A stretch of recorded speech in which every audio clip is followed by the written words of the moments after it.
The story I'm about to read is called The 50-Yard Dash, and it's one of my all-time favorites of Saroyan, William Saroyan. I have so many, it's really not fair to say, but definitely high on the list. The 50-Yard Dash was published in this collection of William Saroyan collection of short stories, 1940. And it's really a blast. The narrator is young Aram. He's growing up among his large, kind of crazy, wild, interesting Armenian-American immigrant family in Fresno. A lot of it is recounting Saroyan's own experiences or building off and growing up. And illustrations are done by Don Freeman. Some of you know that noted illustrator. Much of Saroyan's early career, Don Freeman was the illustrator. But let me just jump into the story. Enjoy. The 50-Yard Dash. After a certain letter came to me from New York the year that I was 12, I made up my mind to become the most powerful man in my neighborhood. The letter was from my friend Lionel Strongford. I had clipped a coupon from Argosy All-Story magazine, signed it, placed it in an envelope, and mailed it to him. He had written back promptly, with an enthusiasm bordering on pure delight, saying that I was undoubtedly a man of uncommon intelligence, potentially a giant, and unlike the average run-of-the-mill people of the world who were, in a manner of speaking, dreamwalkers and daydreamers, a person who would someday be somebody.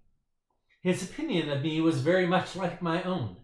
It was pleasant, however, to have the opinion so emphatically corroborated, particularly by a man in New York, and a man with the greatest chest expansion in the world.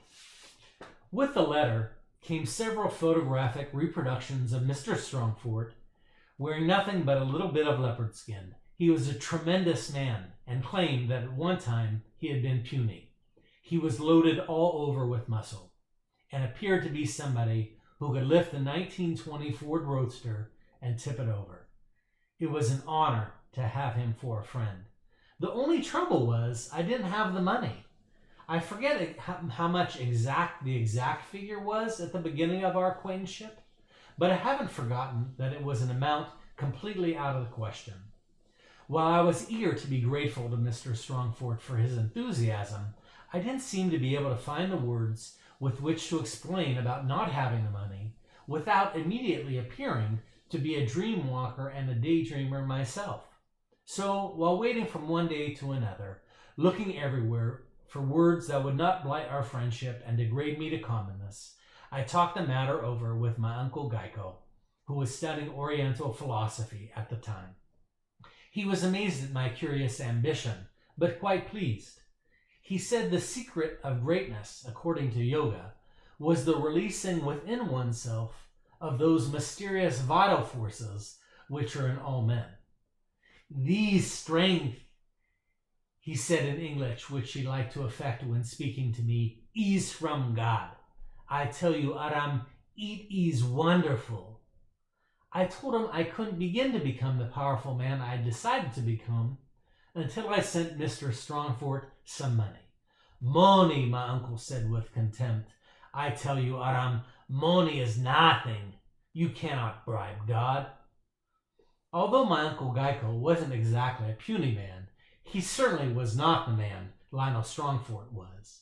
In a wrestling match, I felt certain Mr. Strongford would get a headlock or a half Nelson or a toe hold on my uncle and either make him give up or squeeze him to death. And then again, on the other hand, I wondered.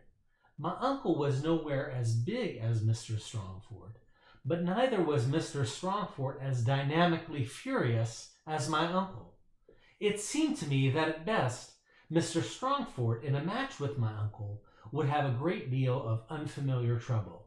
I mean with those mysterious vital forces that are always getting released in my uncle, so that very often a swift glance from him would make a big man quail and turn away, or if he had been speaking, stop quickly.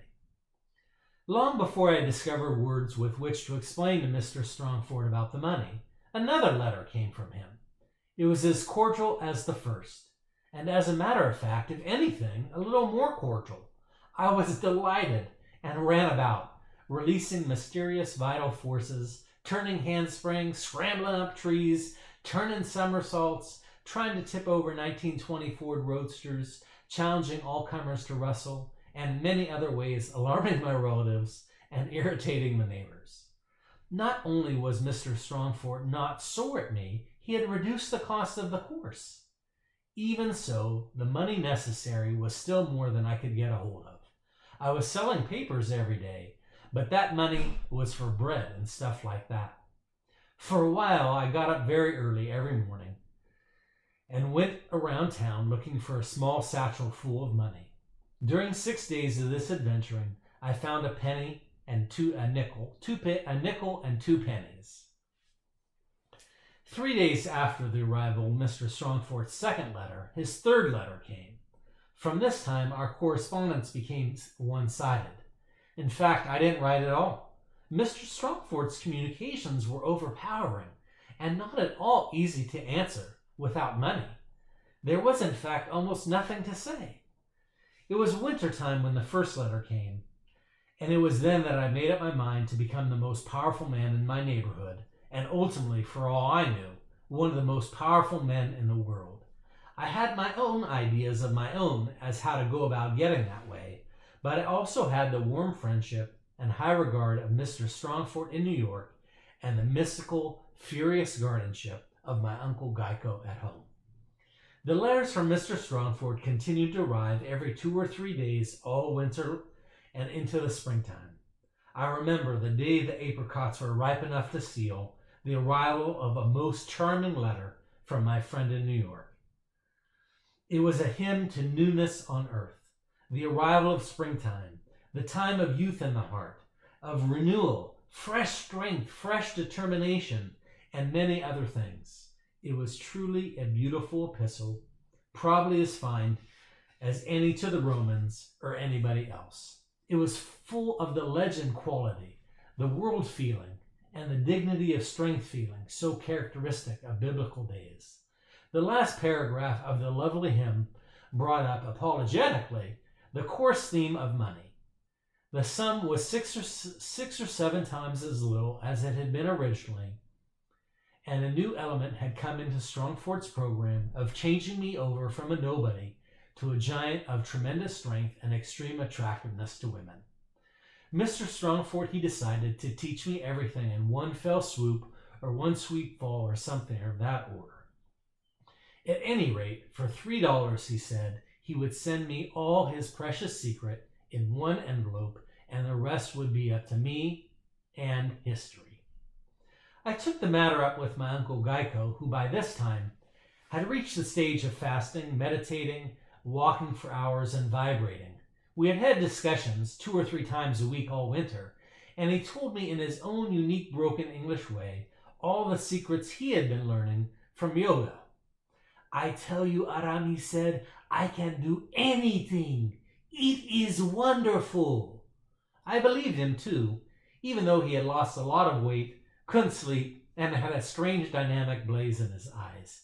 He was very scornful of the world that year, and was full of pity for the dumb, beautiful animals that man was mistreating, killing, eating, domesticating, and teaching to do tricks.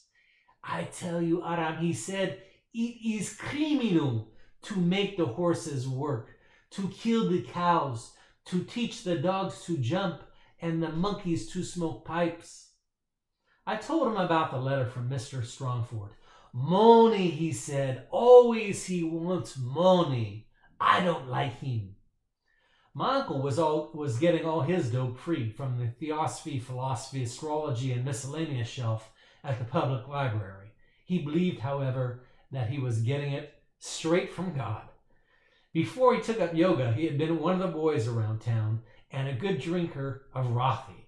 But after the light began to come to him, he gave up drinking. He said he was drinking liquor finer than Rocky or anything else. What's that? I asked him. Aram, he said, it is wisdom. Anyhow, he had little use for Mr. Strongfort and regarded the man as a charlatan. He's all right, I told my uncle. But my uncle became furious, releasing mysterious vital forces, and said, I will break his head, fooling all you little kids. He ain't fooling, I said. He says he'll give me all his secrets for $3. I tell you, Aram, my Uncle Gyko said, he does not know any secrets. He is a liar. I don't know, I said. I'd like to try that stuff out. It is criminal, my Uncle Gyko said, but I will give you $3. My Uncle Gyko gave me the necessary $3, and I sent them along to Mr. Strongfort. The envelope came from New York, full of Mr. Strongfort's secrets. They were strangely simple. It was all stuff that I had known anyhow, but had been too lazy to pay any attention to. The idea was to get up early in the morning, and for an hour or so, to do various kinds of acrobatic exercises, which were illustrated. Also to drink plenty of water, get plenty of fresh air, eat good wholesome food, and keep it up until you were a giant. I felt a little let down, and sent Mr. Strongfort a short polite note saying so. He ignored the note, and I never heard from him again. In the meantime, I had been following the rules and growing more powerful every day. When I say in the meantime, I mean for the 4 days I followed the rules. On the 5th day, I decided to sleep in instead of getting up and filling the house with noise and getting my grandmother sore. She used to wake up in the darkness of early morning and shout that I was an impractical fool and would never be rich. She would go back to sleep for 5 minutes, wake up, and then shout that I would never buy and sell for a profit. She would sleep a little more, waken, and shout that there were once 3 sons of a king. One that was wise like his father, the other was crazy about girls, and the third had less brains than a bird. Then she would get out of bed and, shouting steadily, tell me the whole story while I did my exercises. The story would usually warn me to be sensible and not go around waking her up before daybreak all the time. That would always be the moral, more or less. All the story itself would be about 3 sons of some king, or 3 brothers, each of them very wealthy, and usually very greedy, or 3 daughters, or 3 proverbs, or 3 roads, or something else like that. She was wasting her breath though, because I wasn't enjoying the early morning acrobats any more than she was. In fact, I was beginning to feel like it was a lot of nonsense, and that my Uncle Gyko had been right about Mr. Strongfort in the first place. So I gave up Mr. Strongfort's program and returned to my own, which was more or less as follows. To take it easy and grow to be the most powerful man in the neighborhood without any trouble or exercise, which is what I did. That spring, Longfellow School announced a track meet was to be held. One school to compete against another. Everybody to participate. Here, I believed, was my chance. In my opinion, I would be first in every event. Somehow or another, however, continuous meditation on the theme of athletics had the effect of growing into a fury of anticipation that continued all day and all night, so that before the day of the track meet, I had run the 50-yard dash any number of 100 times, had jumped the running broad jump, the standing broad jump, and the high jump, and in each event had made my competitors look like weaklings. This tremendous inner activity, which was strictly yoga, changed on the day of the track meet into fever. The time at last came for me and 3 other athletes, one of them a Greek, to go to our marks, get set, and go. And I did, in a blind rush of speed, which I knew had never occurred before in the history of athletics. It seemed to me that never before had any living man moved so swiftly. Within myself, I ran the 50 yards 50 times before I so much as opened my eyes to find out how far back I had left the other runners. I was very much amazed at what I saw. 3 boys were 4 yards ahead of me, and going away. It was incredible. It was unbelievable. But it was obviously the truth. There ought to be some mistake. But there wasn't. There they were ahead of me, going away. Simply, it meant that I simply would have to overtake them with my eyes open and win the race. This I proceeded to do. They continued, however, incredibly, to go away in spite of my intention. I became irritated and decided to put them in their places for their impertinence, and began releasing all the mysterious vital forces within myself that I had. Somehow or another, however, not even this seemed to bring me any closer to them, and I felt in some strange way I was being betrayed. If so, I decided, I would shame my betrayer by winning the race in spite of the betrayal, and once again I threw fresh life and energy into my running.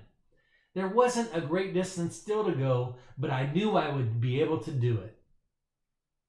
Then I knew that I wouldn't. The race was over. I was last by 10 yards. Without the slightest hesitation, I protested and challenged the runners to another race, same distance, back. They refused to consider the proposal, which proved, I knew, that they were afraid to race me. I told them they knew very well I could beat them. It was very much the same in all other events. When I got home, I was in high fever and very angry. I was delirious all night and sick 3 days. My grandmother took very good care of me and probably was responsible for my not dying. When my Uncle Gyko came to visit me, he was no longer hollow-cheeked. It seems to me he had finished his fast, which had been a long one, 40 days or so, and nights too, I believe. He had stopped meditating too, because he practically exhausted the subject. He was once again one of the boys around town, drinking, staying up all hours, and following the women. I tell you, Aram, he said, we are a great family. We can do anything. The end, the 50-yard dash. My name is Aram.